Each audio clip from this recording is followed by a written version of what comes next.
Епа! Hello! Како сте ми? Светот, почитувани дами и господа, е премногу динамичен. Во Париз, во метро, некоја жена се породила. Изгледа возов наеднаш закочи, не можеше да издржи кутрата. Детево уште неродено, го фати возот. Кој ќе видиш поубаво во метро во Париз отколку во државна болница во Скопје. Хорор! Бебето ке се возело без пари во метро до својата 25-та година. Браво за бебето, ама тие што присуствуваја на пороѓајот, мислам дека едно 25 години не ќе се возат со метро поќе. Абе пари да им даваш веќе во метро не ќе влезат.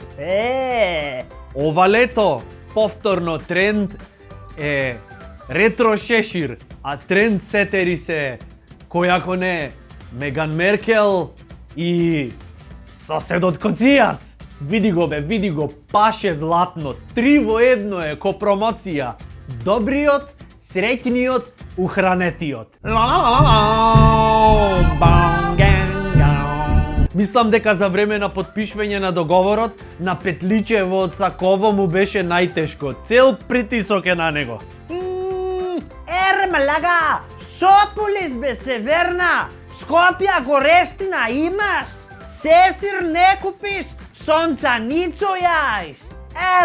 Куро пецалос. Автопатот Кичево Охрид засега дупка без дно. Ам Кичевски автопат море. Каков сакате да е? Тоа е стандардот кај нас. И нов да е автопатот, една дупка барем мора да има. Ова не да е дупка. Бате, све сиса внатре. Не дупка, провалија.